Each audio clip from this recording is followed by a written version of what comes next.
Okay, he's recording. I gotta record the cloud. All right. Well, good evening, everybody, and welcome to our Friday night study. Tonight we are going to start. Gore is going to start a new series. We're taking a break from our epistle series and go through some of the covenants that are mentioned in Scripture. We have Passover coming up and the Spring Holy Days, and of course that's a covenant. So turn it over to Gore. Take it away. Thank you, Don. Good evening, friends. Welcome to this brand new series, the Covenants of Bible. And I stumbled across this subject of covenants nearly a decade ago and wondered what is this covenant? And I started doing a research into what is this word covenant? What does it mean? So I took some time, few months, and go through every instance where the word covenant occurs, and underlying Greek word and underlying Hebrew word. And I went through all of them, and it was very, very surprising. And then I did more study over the years, and only response that I see every time I study this subject is shock. Why was I shocked? Because it was so much concealed, so much hidden, and this is very important subject for God and in God's mind. But yet, I see the demons and demonic spirits. They work hard and try to cover up this subject. And I found myself was so much deceived, not even to address this subject, not even recognize that there is a thing called covenant and how much God works through covenants. And there is no serious relationship with God and anybody without a covenant. It's so paramount in its importance. And yet, I was so ignorant of this vital concept. And now I want to make a beginning of this journey of covenants. And Don Wales asked me to start this series. It's almost like a crash course. We are going to do a compressed series of the covenants so that we are prepared for the Passover.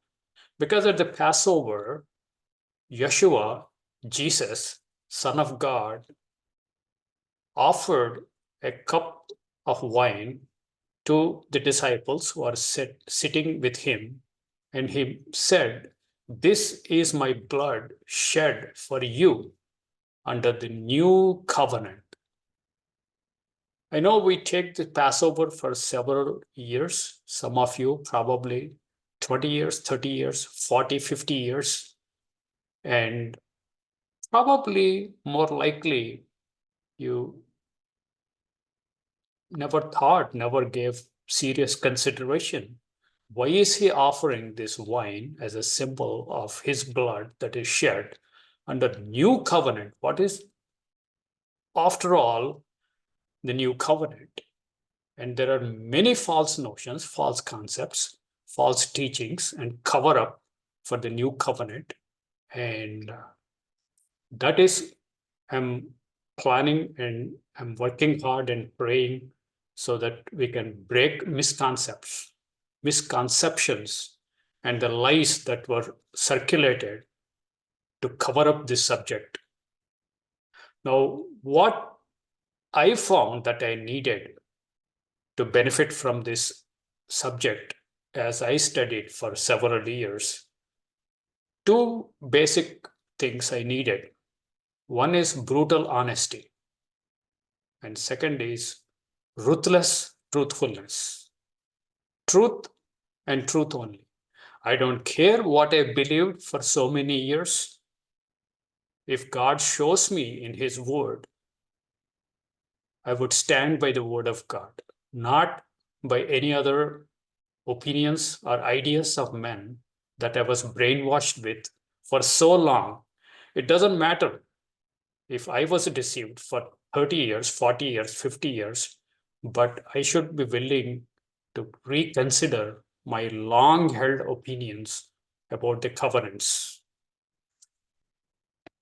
With that introduction, let's launch into the presentation.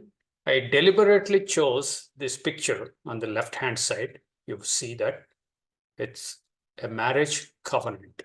Marriage is always a covenant in Bible, and marriage is the building block of the covenant that God makes with anybody, especially people.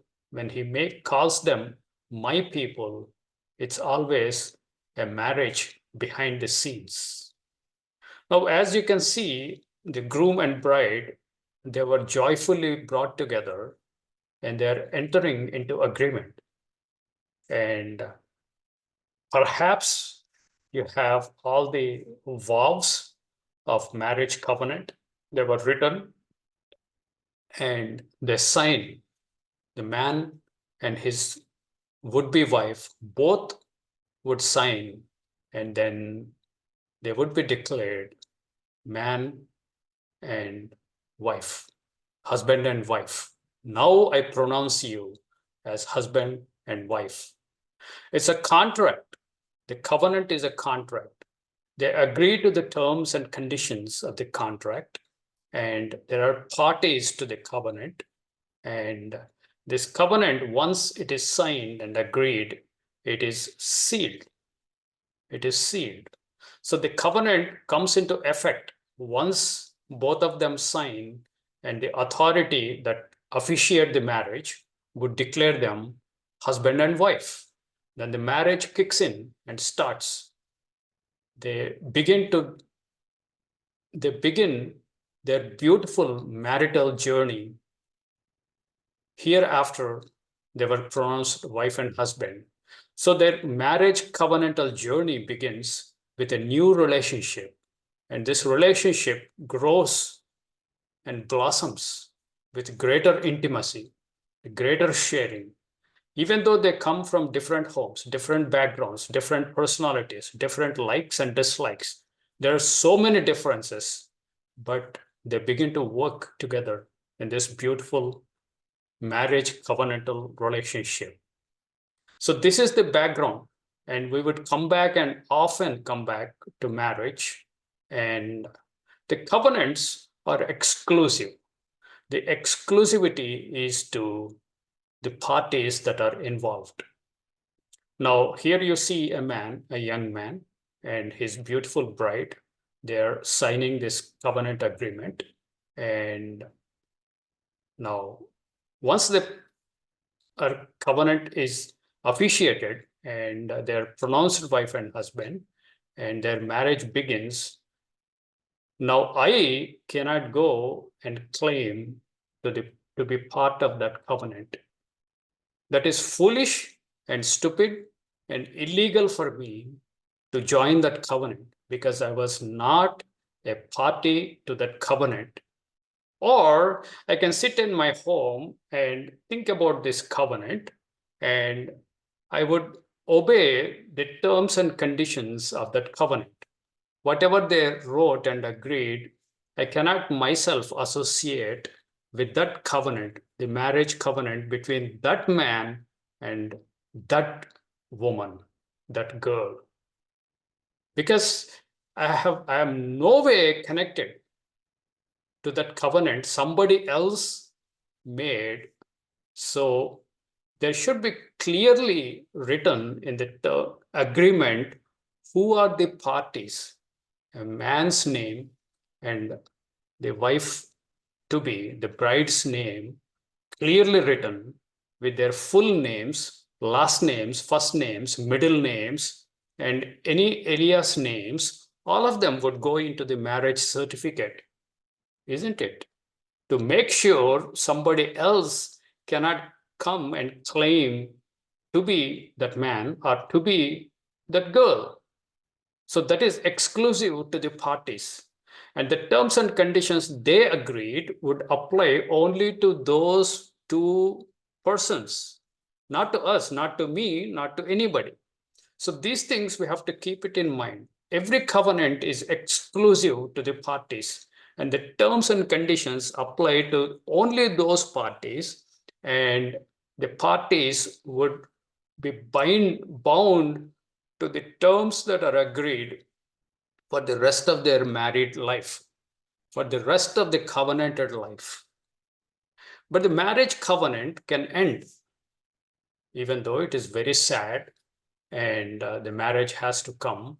The marriage can come to an end with a divorce.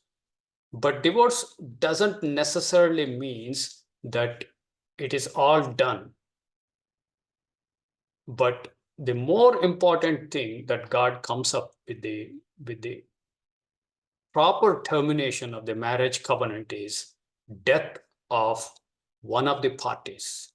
Either the man dies, then the woman is freed from the marriage covenant, or the wife dies and the man is freed from the covenant. Then they can go, and if they choose to get married, they can get married to another person. But until death do us part from this marriage covenant, that is the idea, that is the theme conveyed. It meant to be eternal in the sense it is forever, in the sense until your last breath. This has to be upheld. This beautiful covenant has to be upheld. Now, when we come to covenants between God and men, God assumes automatically a role of husband, and the people that he enters into covenant, they become the bride, the wife. That is the nomenclature Bible uses from cover to cover for those covenants that are executed between God and man, or men, we can say. So this is the covenant, and it is vital for you to understand the covenant, each of the covenants that we find in Bible, and who are the parties. Am I the party to the covenant? Can I legally abide in that covenant or not? That is the first due diligence you have to do. And second thing is that covenant still active, still in force? That is another thing. And if one of the persons died in this marriage and the covenant comes to an end, when one of the parties to the covenant dies, that's how the covenant comes to an end. Then she cannot claim technically to be part of that covenant, because covenant has come to end. You cannot now force herself. She cannot force herself claim to be in the marriage covenant with the dead husband. Everybody has to be alive for that covenant to be enjoyed. And what are the benefits? There are some benefits and some penalties. The benefits would be long-term relationship, and the husband cares and provides and protects his wife, and the wife would respect the husband and be his helpmate and helps in every way to enrich the husband and beautifies him as much as he beautifies her and takes tender care of her. This is the beauty of the marriage covenant. Now, covenants are not always between God and man. There are several covenants we find between man and man, between men and men, between two tribes, between two kings, between two kingdoms, between two enemies, and between two friends. God gives us a wide variety of covenants so that we begin to grasp the concept of covenant. So I want to take you through the covenants with one sample scripture for each of the type of the covenant. when we are talking about man and man, between man and man, we have between two friends, between two enemies, and when we come to specialized covenants, that man sometimes makes a covenant with himself. Isn't it interesting? Self-covenant. And another category, interesting category, is man can go and have a covenant with death and with hell. What is that? It's a more figurative way of saying that you are aligned and tied up yourself to death and the demons and devil. And there is also a covenant between God and man. God and man, that is the area of interest for us in this series. Even though in this introductory presentation, I will walk through different covenants, different types, and one example for each. But going forward, we would be focusing only on those covenants that God and man were brought together. So let's launch in the presentation.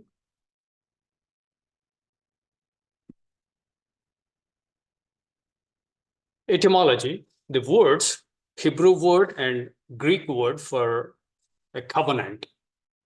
And then goal of this series for us to help us better understand Passover and New Covenant, how New Covenant is tied up to Passover. What is all about New Covenant? That is the end of this series, but we would begin a few scriptures that where Son of God offered his blood under New Covenant to the disciples. And God is God of covenants. God is God of covenants and different types of covenants. And main presentation, we will go through Noahic Covenant, Genesis 8, verse 20 to Genesis 9, verse 17. God here is a God of covenants. When God makes covenants or covenant with people, he has in mind certain clear things.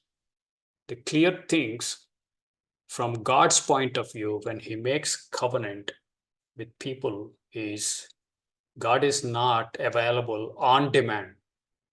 What I mean by on demand is when you feel like there is a need for God, you come and pray and be right with God.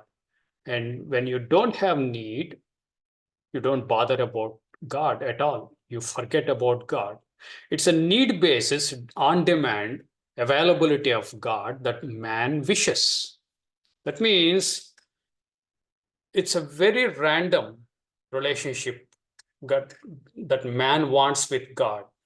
And God completely eliminates that kind of random behavior via the covenants. When he makes a covenant, he wants a serious relationship, a continual relationship, a consistent relationship, a meaningful relationship, a deep relationship. The relationship has to be defined and has to be executed. It's a legal document that God provides where the terms and conditions are clearly laid out so that there is no confusion, and then the parties have to abide. And when God makes a covenant, God comes up with the terms and conditions, not the man. And all the terms and conditions somehow denote us, tell us the benefits and the blessings that come out of the covenant when we are faithful to the covenant, and the penalties and the curses and the punishments that would come out of unfaithfulness to the covenant. So there is a faithfulness to the covenant and unfaithfulness to the covenant. Both would be addressed and clearly laid down in that legal document we call contract or covenant. And then God and the people that are coming into the covenantal relationship, they agree. once the document is presented, both the parties would agree. God would say yes. And of course, it is a yes implied because God is presenting these terms and conditions. So God is implicitly saying yes. The people who are becoming part of this covenant, they also should agree. I accept this covenantal terms and conditions. Just like in marriage, the girl would say, I do. So once they agree, and there would be a blood, always there is a blood to seal the covenant, to freeze the terms and conditions of the covenant. The terms and conditions also include the parties, God, as well as which people, which specific people are involved in this covenant. They also are mentioned in the document. And then once the blood is used to seal and ratify the covenant, covenant comes into effect. Once the covenant comes into effect, nothing can be changed to the terms and conditions of the covenant. That's very important for us to understand. Neither God adds anything or nor removes anything from the terms and conditions. They are frozen forever for the life of that covenant. And he would not allow man and any other parties to change the terms and conditions. But the covenant, when it comes to an end, most likely one of the parties die, the covenant comes to an end, and then that covenant is no longer available, no longer in force. Until it is in force, all the parties that are parties to that covenant are binding in the terms and demands of that covenant. So it is binding. If somebody is not faithful to the covenant, the penalties that are mentioned would be inflicted by God. But if somebody is faithful, the blessings would flow out. That is the technicality of the covenant. And then we would see God is God of covenants. Throughout the series, we would see God is God of covenants. Any meaningful relationship that you can have with God is only via covenant. You can have a natural relationship between creator and created beings. The created beings, for them, he is God. And for God, you are his created beings. There's a natural relationship. You can always approach God and pray and appreciate. You give thanks. But that is outside of the covenant. That is a random relationship. But a consistent, continuous, meaningful, well-defined relationship comes into existence only via the covenants. Are you seeing the reason why God comes up with this method of relating himself to his people? The covenant is so vital, and each covenant he makes is different from the other covenants that he makes with other people. So if God made a covenant with Russians, that is with him and Russians. Now, Americans can't go there and claim to be part of that covenant. This is very essential that we understand the covenants and be knowledgeable. Now, one of the goals of this series is to improve your knowledge of the covenant, each of the covenants, so that you make an educated decisions regarding which covenant you would be abiding. And then main presentation, Noahic Covenant. Noahic Covenant is God makes this covenant with entire mankind when plus with other parties immediately after the flood of Noah. So it is between God and Noah and all his seed. That's where we get this name, Noahic Covenant. So let's see the etymology. The berith. Berith is the Hebrew word consistently used throughout the Old Testament. And berith is a covenant, alliance, or a pledge.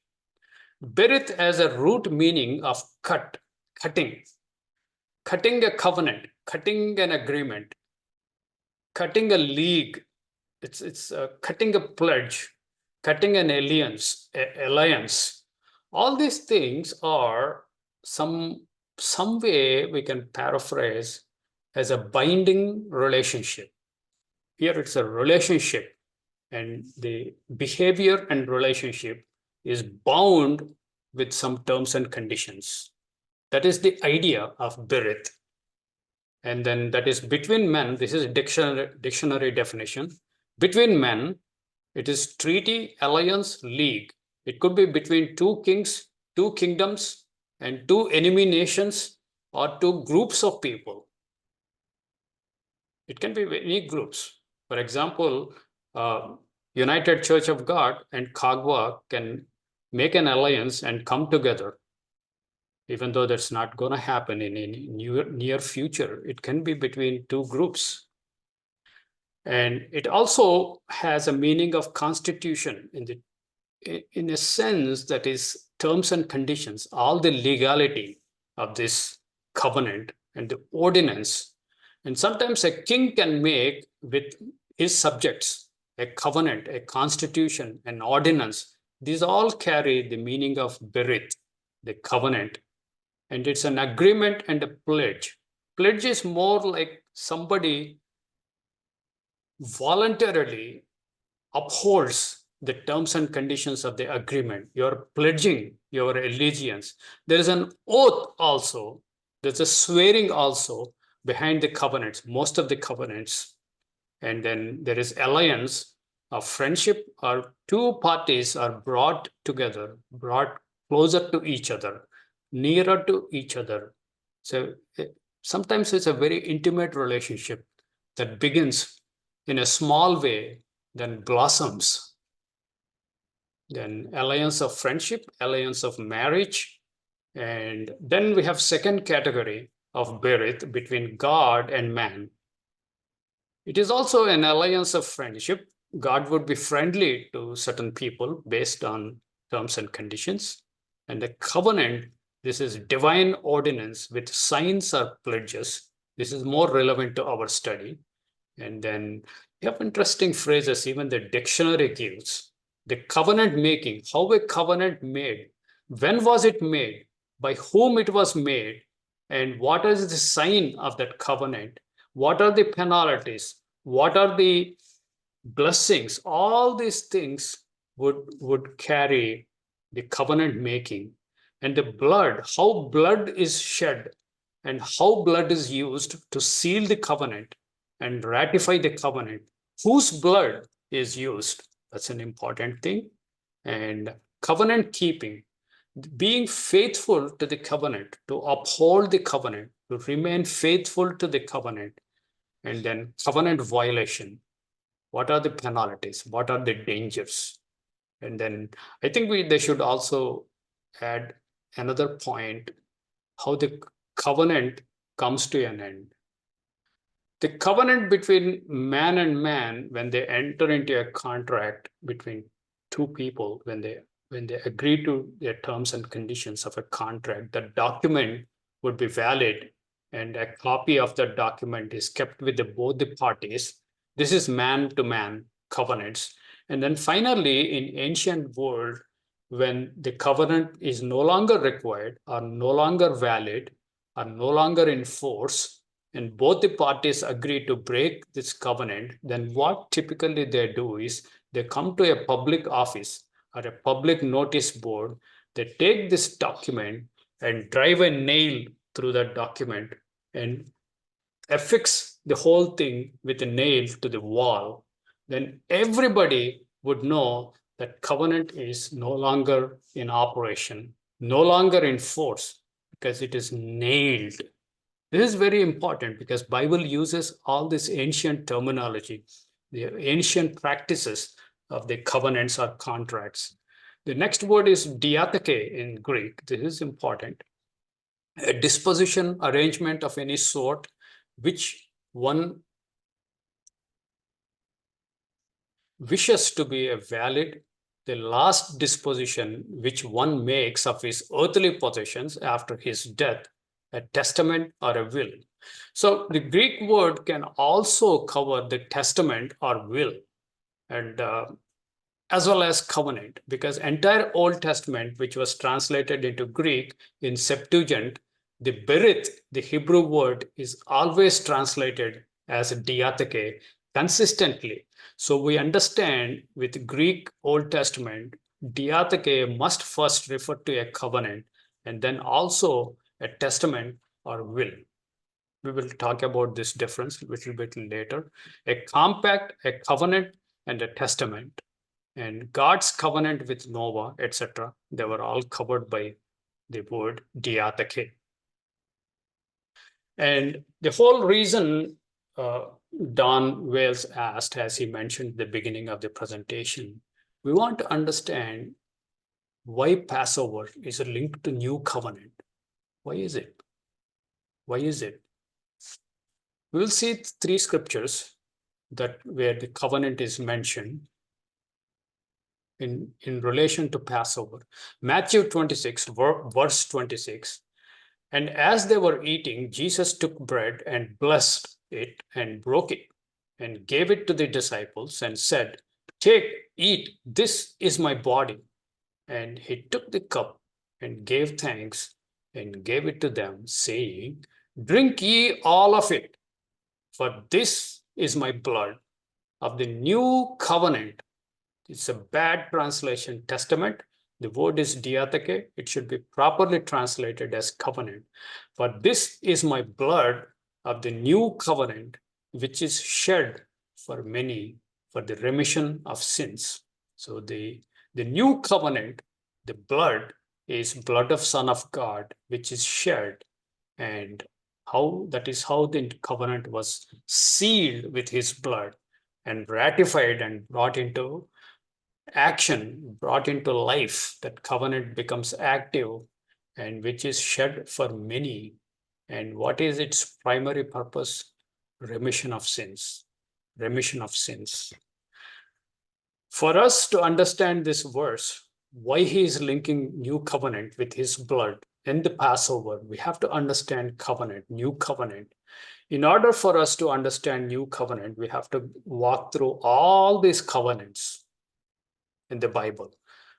It's parallel verse, Mark 14, verse 22. I will just go read it. And as they did eat, Jesus took bread and blessed and broke it and gave to them and said, "Take, eat, this is my body." And he took the cup, and when he had given thanks, he gave it to them, and they all drank of it. And he said unto them, "This is my blood of the new covenant, which is shed for many." Is shed for many. Luke 22, verse 19, and took the bread and gave thanks and broke it and gave unto them, saying, "This is my body, which is given for you. This do in remembrance of me." Likewise, also the cup after the supper, saying, "This cup is the new covenant in my blood, which is shed for you." It is shed for you, disciples. And other two verses, he said, it is shed for many. That means it is not limited to disciples. All the people subsequently that come to new covenant and partake of the Passover symbols, they're all included in this concept of the Passover and the new covenant. So with this background, we will quickly walk through the types of covenants and between man and man. This is a good category. In Genesis, starting from Genesis, we see lots of covenants, berith, occurring between man and man. Why is it? It is not random. It is not accidental. God wants us to get familiar with this thing called covenant, the berith, between man and man. Once we go through several chapters of Genesis, then he comes to the covenant that he would make. Isn't it? God gives us lots of preparation to mentally prepare for us the covenant concept. And then he begins to make a covenant, and he makes or cuts a very simple covenant first. It's almost like a skeleton covenant. And then the subsequent covenants, he adds more pieces. and more pieces as we go through different covenants. And finally, the new covenant is ultimate covenant. It is enormous in its complexity. So that's how we are going. But let's see man and man, the covenant we see between two enemies. They have difficulty with one another, but they come to terms to be peaceful to each other. Here, the parties to this covenant are Abimelech, is a Philistine king, and Abraham. The bone of contention or point of contention was well. Abraham digs a well, and then they come and claim this land is ours, so hence the well is ours. And they would not come and let Abraham or his servants draw water from the well, because water was a scarce resource. And then Abraham cuts a covenant with Abimelech, and this is the context, and it's a peace covenant. See, the things like they have enmity against each other, but after the covenant, they have peace with each other. There's a step towards a better relationship. Genesis 21, chapter 21, verse 26. We'll start from verse 26. And Abimelech said, I wot not who has done these things, because there is an accusation. It's not Abimelech, the king himself, did object to Abraham, but some of his countrymen, some of his people are troubling Abraham. Then Abimelech comes and tells, I have no clue. I did not know what is happening. Neither did you tell me also. Neither yet I heard of it, but today. Only today I came to know about this, Abraham. And Abraham took sheep and oxen and gave them to Abimelech. So it's a favor. It's a favor. He's giving these good things, sheep and oxen. Those are like your cars and houses, their possessions, and gave them to Abimelech as a goodwill gesture. And both of them made a covenant, berith, a covenant. The same word is used consistently, entire Old Testament scriptures. And Abraham set 7 ewe lambs of the flock by themselves. And Abimelech said unto Abraham, what mean these 7 ewe lambs, which you have set by themselves? And Abraham said, for these 7 ewe lambs shall thou take of mine hand, that they may be a witness unto me. Here, when you enter a covenant, you also need a witness. Typically, this is put down in a document, in a scroll, that is a witness. But since they don't have a scroll or a document, there is an exchange of goods, goodwill exchange. So those would be a witness unto us that we made this covenant, making this covenant, that I have dug this well. The whole thing is point of contention is well. Wherefore he called that place Beersheba. So here, sometimes the place where they entered the covenant is also important. Here it is Beersheba. Later on, we come to mountains. One covenant was made at Mount Sinai, and other covenant was made at Mount Sion. So you have different places where the covenants are made. This is also important because they swore, both of them, both the parties entered into this agreement, this covenant, and swore. Always there is a swearing or oath or some kind of I do in the marriage covenant.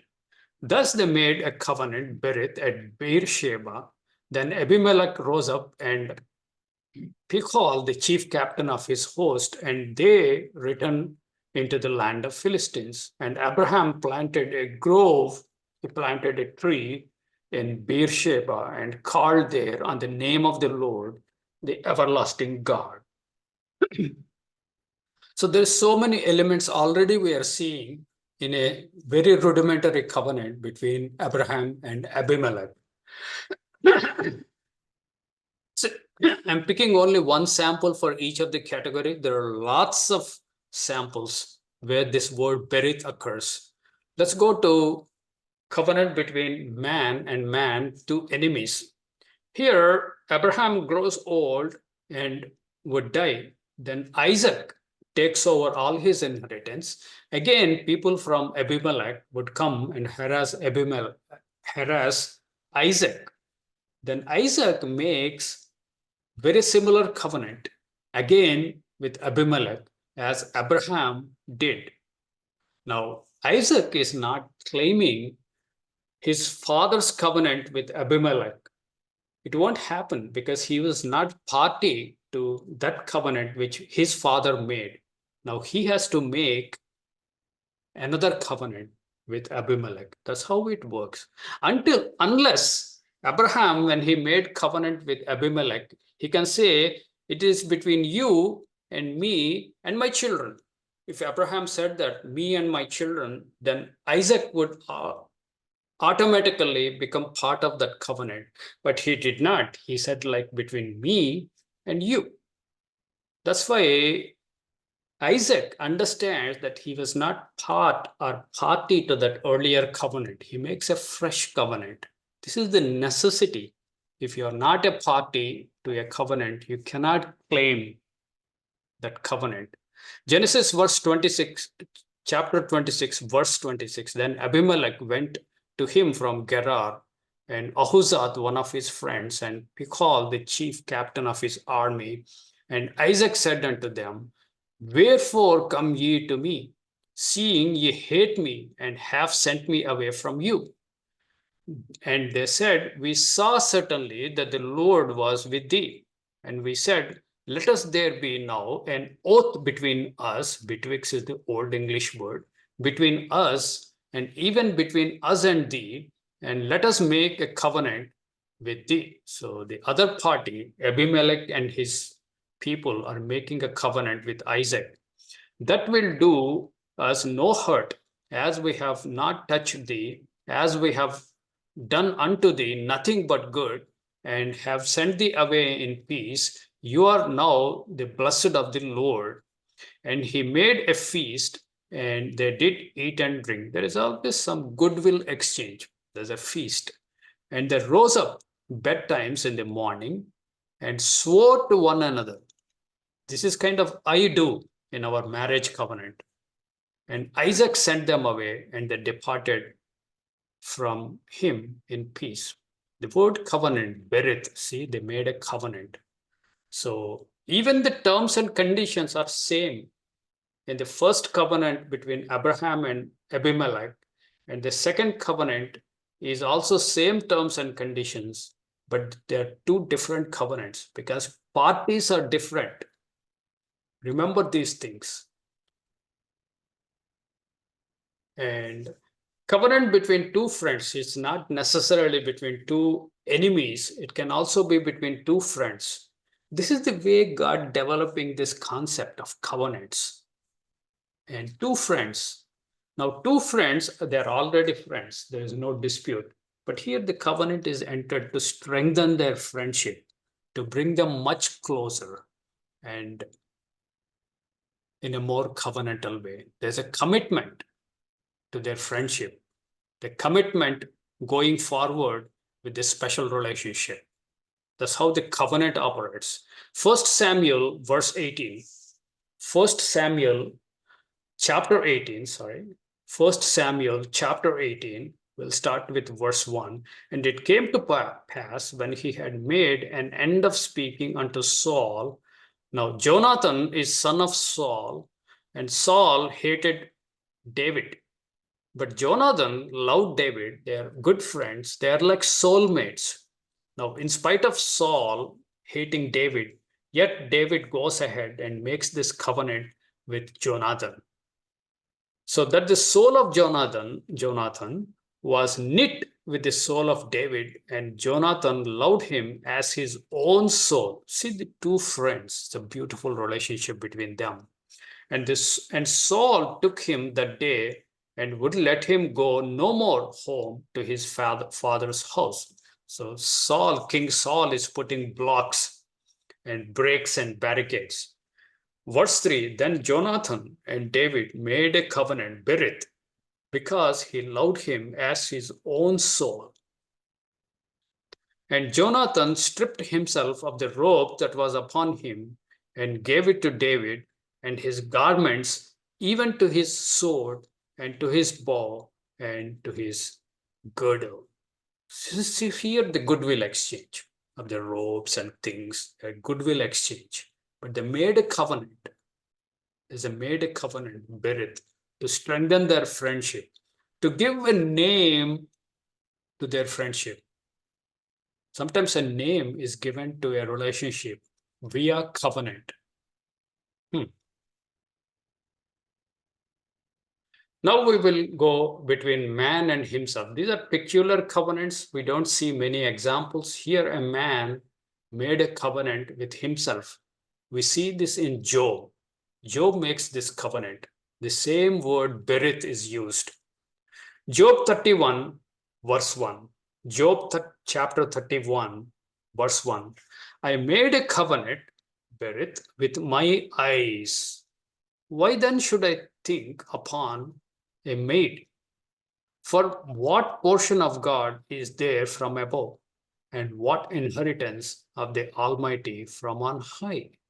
There is a very fascinating way Job makes a covenant with himself, with his eyes. Isn't it Sermon on the Mount? He knows that whoever lusts after a woman in his heart already commits adultery. There is no question. All the people that are given Holy Spirit in the Old Testament times, they have teachings of Christ in some form or other. They knew Sermon on the Mount. It's evident. That's how they all make it into kingdom. All the patriarchs, all the holy men and women of the Old Testament. So this is one example. Man makes himself. What is the third category? This is intriguing. A man and death. We see this in Isaiah. This is what God tells them. Isaiah 28, verse 14. Wherefore, hear the word of the Lord. Ye scornful men, men of Israel, who are scornful men, that rule this people, which is in Jerusalem, because ye have said, we have made a covenant, Berith, same word, with death. They had agreement with death. See, the covenants with God, they are all agreement based on life. The covenants with God. Here they are going in opposite direction, making a covenant with death. And with hell, that is Sheol, we are at agreement. It's a figurative way of saying, when the overflowing scourge shall pass through, and it shall not come to us, for we have made lies our refuge, and under falsehood have we hid ourselves. This is a very metaphorical way of describing their bad spiritual state at that point. Those men in Israel and Jerusalem and Judea. It's an interesting covenant between man and death, and between God and every living thing. This is Noahic Covenant. We will go through today, between God and every living thing, in whose nostrils is breath. And this is Noahic Covenant. I'll skip this. Between God and man. This is the fifth category, is the most important category. And all the covenants in the rest of the series, we will cover only under category 5. And I have a listing of these covenants. Adamic covenant, Genesis 2 and 3, 2 chapters. It's a more like a conceptual covenant. You don't find the word Berith. Abrahamic covenant, mainly chapter 15, but 12, 15, and 17 of Genesis. And you do find the word Berith, covenant, with Abraham. And Davidic covenant, again, it's a more concept covenant. 2 Samuel 7, you don't find the word Berith. And Sinai covenant, which is also called Old Covenant. Sinai is the place or mountain where this covenant was made. It is Exodus 19 to 31 chapters. And then Sion covenant, or sometimes some people put it as Zion with Z. Zion or Sion, same word, covenant, that is also called New Covenant. You have pretty much spread across multiple scriptures. So these are all covenants between God and man. So these we would go through one by one in our series. And then the sixth is very intriguing covenant. Very, very, very few people are aware among the Christians of this covenant. This is between God and God. What is this? This is a covenant between God the Father and God the Son before the world was created. This is in eternity past. I will give you one scripture. Perhaps we can discuss some other point. Psalms 40, verse 6. Psalms 40, verse 6. Sacrifice and offering you did not desire. Mine ears have you opened. Burnt offerings and sin offerings have you not required. Then said I, Lo, I come.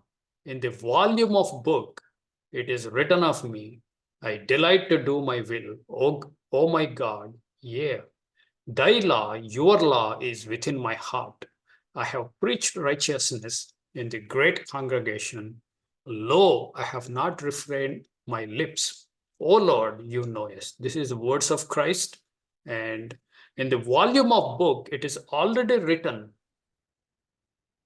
how he is going to come and why he is going to come and what he is going to accomplish.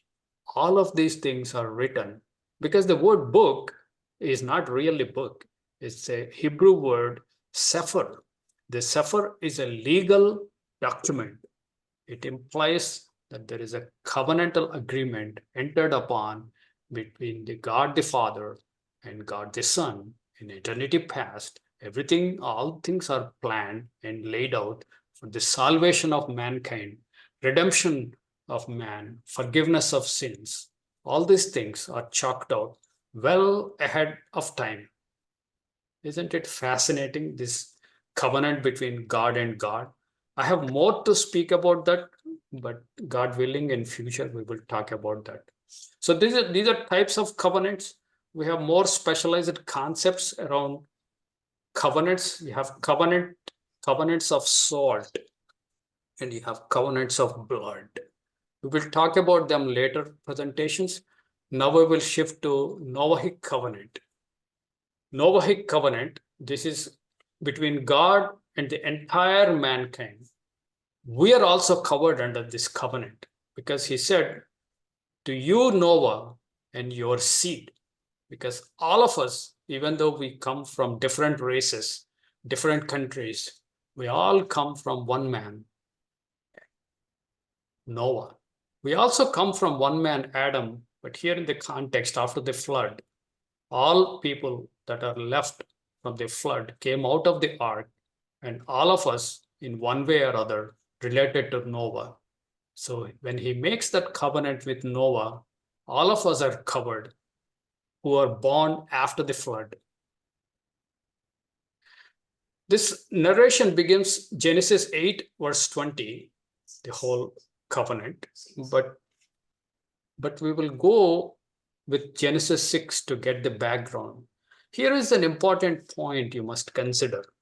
When Bible talks about the covenant, there is a legal aspect to the covenant. The exact document, exact terms and conditions, parties, and the sign, and the covenant comes into aspect, comes into life, comes into force. That is the legal aspect. That is one way to study and learn covenants.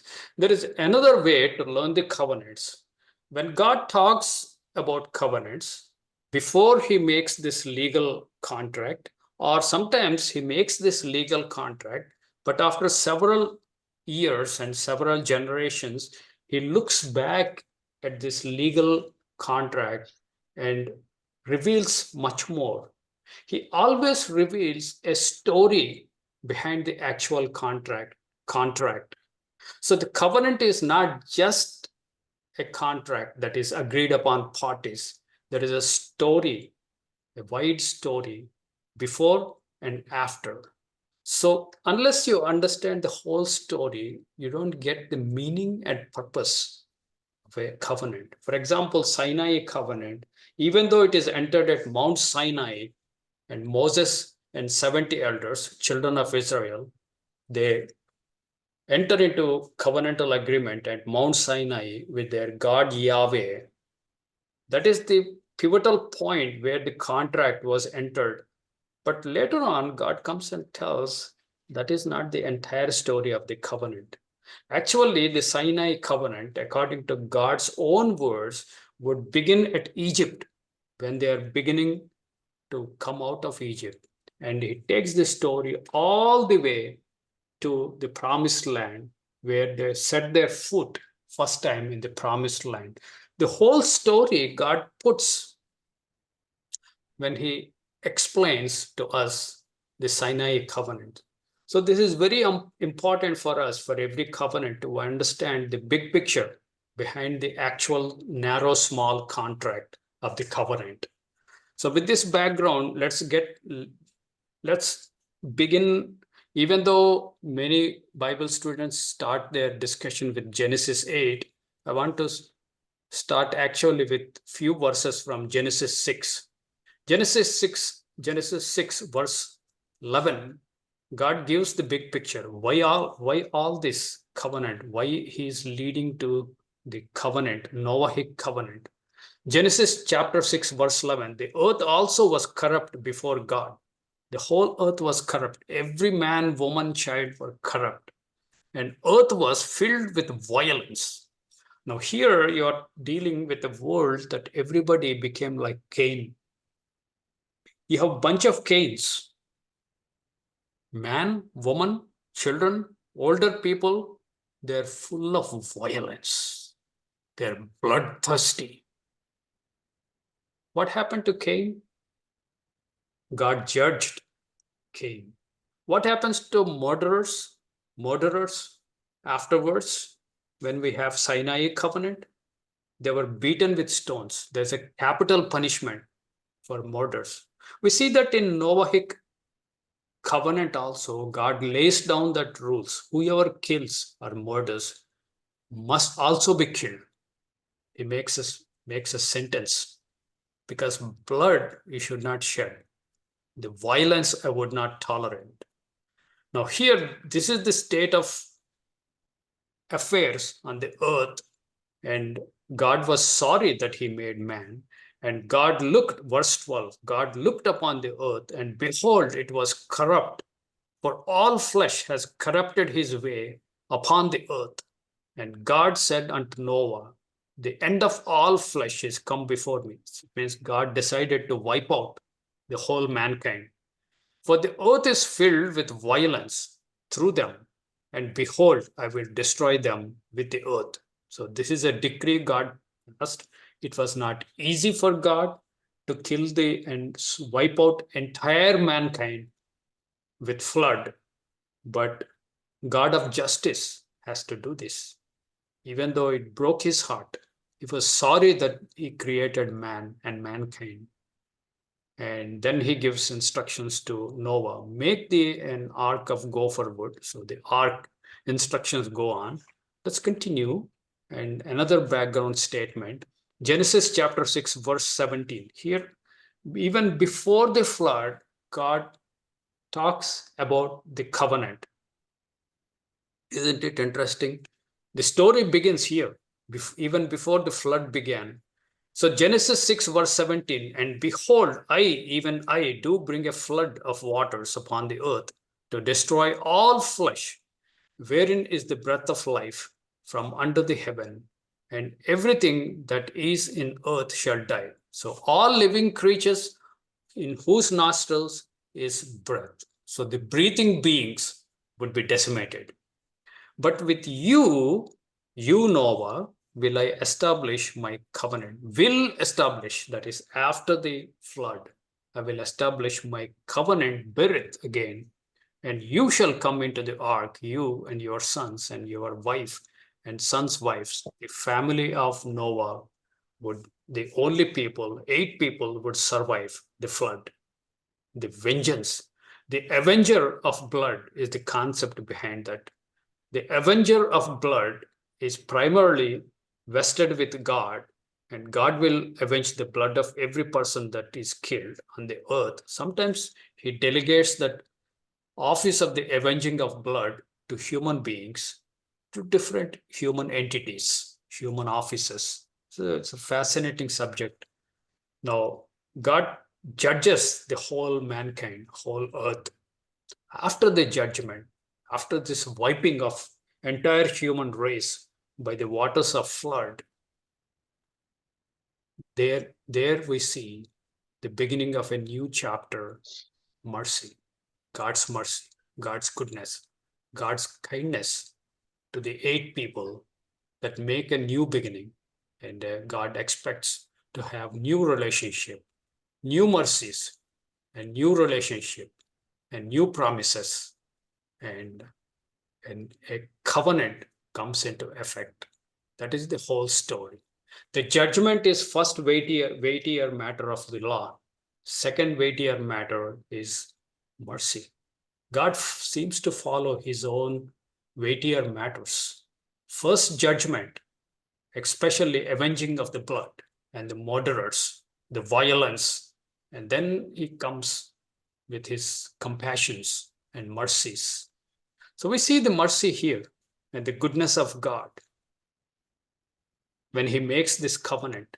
And with his goodness, with his mercy, he guarantees life. Life. I would not wipe away the whole earth again with flood. I would not wipe away entire mankind again with the waters of flood. In other words, I will make sure mankind would live life. I'm guaranteeing life. Every covenant with God for men, some kind of life is always promised. Isn't it fascinating? Let's launch into Genesis 8, verse 20, the actual text main message. Genesis 8, verse 20, and Noah built an altar unto the Lord. This is after the flood. They come out of ark, and all the mankind was wiped out. Only 8 people are living on the face of the earth, and took every clean beast and every clean bird and offered burnt offerings on the altar. So Noah made this offering. He built an altar and made an offering. How can he make an offering? He has to kill the animals, kill the birds, and shed the blood. Always blood comes in. Isn't it interesting? This blood does something to God. God's anger, God's wrath, God's judgment would now stops because of the blood that is shed and the offering made on altar. And the Lord smelled a sweet savor. When Noah offered these things, Lord smelled a sweet savor, and the Lord said in his heart, I will not again curse the ground anymore for man's sake. For the imagination of man's heart is evil from his youth. Neither will I again smite anymore everything living as I have done in the flood. So this is God's response to an offering of shedding of blood on an altar. This takes us to the Sinai covenant. This takes us to the new covenant. When the blood is offered on the altar, God's judgment stops and the mercy begins. A new page in God's dealing with mankind will start. The new page is mercy, and the last previous page was judgment. Are you seeing the sequence here? Verse 22, while the earth remains, here the promise comes because of the abundance of God's mercy. As long as the earth remains, or while the earth remains, seed time and harvest, cold and heat, and summer and winter, and day and night shall not cease, shall not stop, is guaranteeing the life cycle of the earth, the seasons, everything will continue. Is guaranteeing not only that flood would not come and decimate you, But all these things, your seed time and harvest time, that is for your food, cold and heat, summer and winter, day and night, will not stop. He's guaranteeing the progression and the stability of earth for us to live peacefully. Imagine the things, if these things are taken out, how much difficult our lives would be. It's all goodness of God. Continuing, Genesis 9, chapter 9, verse 1. And God blessed Noah and his sons and said unto them, be fruitful and multiply and replenish the earth. Is it again starting the new page with 8 people? 8 is always a new beginning, and the whole earth is open to them. God commanded them, be fruitful and multiply, cover the whole earth, populate the earth. And the fear of you and the dread of you shall be upon every beast. This is actually promised to Adam when he was created. And he is also retelling the whole thing to Noah. Now you are also making a new beginning, just like Adam did when I created him in Genesis 2. And fear of you and dread of you shall be upon every beast of earth, upon every fowl that is bird of the air, and upon the earth, and upon all the fishes of the sea. Even though fishes were not part of the judgment of the flood, they survived through flood, but they were included in the dread that God is placing upon them for the man. Into your hand they are delivered. So the dominion which he gave to Adam is also restoring same dominion to Noah and his sons, actually to his seed. Every moving thing that lives shall be food for you. Even as green herb have I given you all things. So now you can kill animals and eat them. They can be food for you. You are permitted to kill animals, birds, and fish, but you are not permitted to kill man. We'll see that why. Because after all, he wiped out entire mankind through flood because of the violence, because of the murder and shedding of blood. So don't kill man. He is upfront uh, in his commandment kind of thing. Upfront, don't kill man.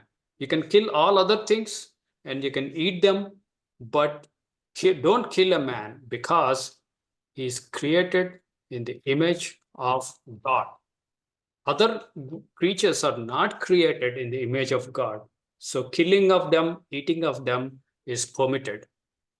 But the flesh with the life thereof, which is the blood thereof, shall ye not eat. There's additional condition when you can eat all the animals, birds, but you cannot eat the blood of it. Either liquid form, drink it, or the solid form, eat it.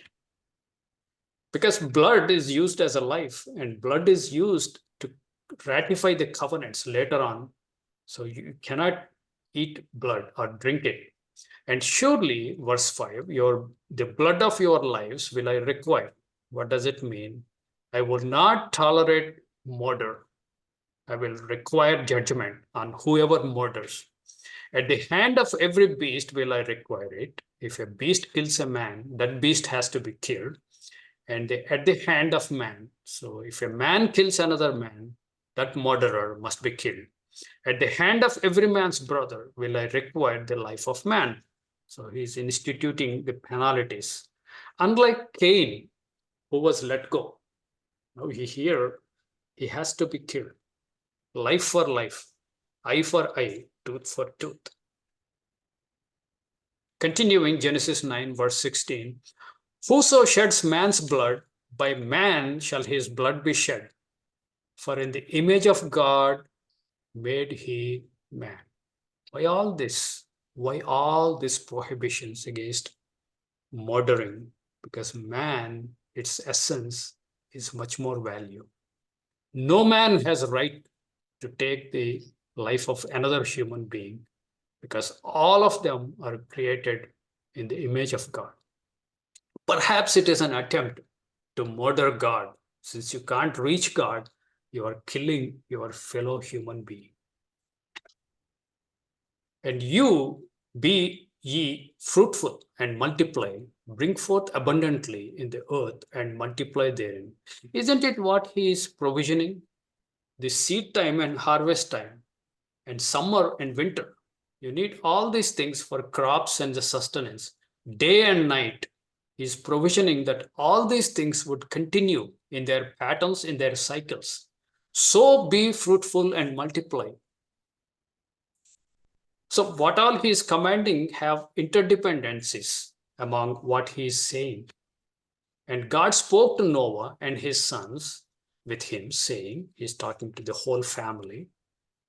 And behold, I establish my covenant with you and with your seed after you. This is again berith. He's making a berith. This is the first occurrence of berith for a covenant between God and mankind. So he's making this covenant with you and with your seed after you. This is important. Who are the parties to the covenant? Noah and all his descendants, not just his immediate sons, all his future descendants, including us, you and me, everybody in this Zoom room, are the seed of Noah. So this covenant applies to us. Verse 10, with every living creature that is in you, of the fowl that is bird, and of the cattle that is the domesticated animals, and of every beast of the earth that is wild animals, and with you, with man. There are 4 categories of creatures that are part of this covenant, are parties to the covenant: mankind, cattle, beasts, and the birds. We have 4 categories. This is very important for you to know. God is on one side, the other side, the 4 categories. Boom, the covenant is made. From all that go out of the ark, so whoever have come out of the ark, whoever have come out of the flood waters of judgment, the remaining people, the remnant, God is making covenant with them, every beast of the earth. And I will establish my covenant with you, the berith. Neither shall all flesh be cut off any more by the waters of a flood. Neither shall there be any more be a flood to destroy the whole earth.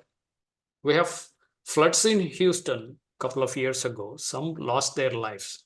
He's not saying the flood waters would not touch any human being. What he is saying here, the entire mankind I will not wipe out with floods.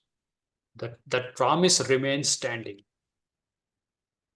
Verse 12, and God said, this is the token of the covenant, berith, which I make between me and you and every living creature that is with you for a perpetual generations.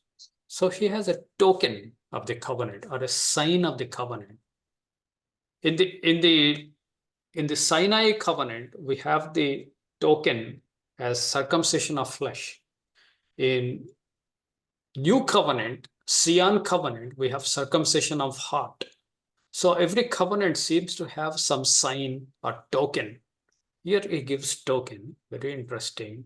I do set my bow in the cloud. This is understood as a rainbow. And it shall be for a token of the covenant berith between me and the earth. And here we have nothing to do. There are no terms and conditions that require us to do anything. It is completely coming from God. Out of his own goodness, out of his own mercy, he's promising and making this covenant with all of us. And he has to do all the responsibility of this covenant is shouldered on God. God is responsible to upkeep the covenant because he's promising, I will not wipe out entire mankind with flood. So whenever you see the rainbow, you have nothing to do. But when you see, I remember of this covenant, that I will not wipe out all of you by flood. Isn't it interesting, the terminology? Let's continue, verse 14. And it shall come to pass when I bring a cloud over the earth that the bow shall be seen in the cloud. Who is seeing the bow? Us. And then what happens? Then I will remember my covenant. God will remember his covenant, which is between me and you and every living creature of all flesh. And the water shall no more become a flood to destroy all flesh. So all flesh would not be destroyed. Some would be destroyed in Houston and other places when it floods crazy. Verse 16, and the bow, that is a rainbow, shall be in the cloud, and when I look upon it, that I may remember the everlasting Olam covenant between God and every living creature of all flesh that is upon earth. The everlasting is not in absolute sense everlasting, but as long as the earth exists, that is the meaning, Olam. So as long as these physical flesh and blood beings exist on this earth, this covenant would be upholding. Here, what he is promising is there will not be anymore a global flood that will wipe out human beings. But that does not mean he can wipe out all human beings by fire. Because that is the next judgment, universal judgment, would be fire. The whole earth would be cleansed by a huge fire, and it will melt everything and leave nothing, no trace of the things that man has accomplished. All the physical things that man accomplished, they are going to be wasted. They will disappear in the flames of fire. So that he is not saying that he will not do. Verse 17, God said unto Noah, this is the token of the covenant which I have established between me and all the flesh that is upon the earth. So here is a big chart. The parties to the covenant: God, mankind, cattle, beast, and birds. Now, for example, the angels cannot come and say we are part of the covenant because I don't see angels here. You have to be part of the covenant. And terms and conditions are none from man's point of view. Benefits: no worldwide flood or deluge. Penalties and curses: none in this covenant.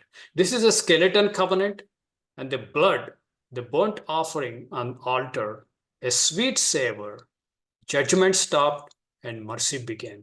Sign of the covenant, rainbow.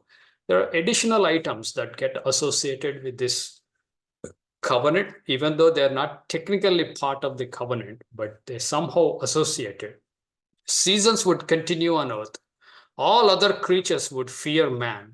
All moving things given as food, it is F, food to the man. Green herb is also given as food. Be fruitful and multiply, cover the earth. Requires blood avenged on murderers. Man created in the image of God. These are two tied up. Prohibition against murder, and the man created in the image of God, and you must not eat blood. I want to say one important closing comment here. Now, man, cattle, beasts, and birds, these are the four categories God makes this covenant. The king of man is man. The king of cattle is calf. King of beasts, the wild beast, is lion. And king of birds is eagle. If you take these things, these four are kings of each of the categories. All these kings, if you take, they are like four faces.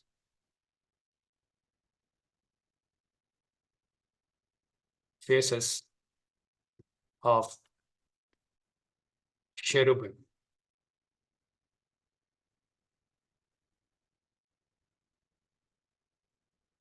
Isn't it fascinating?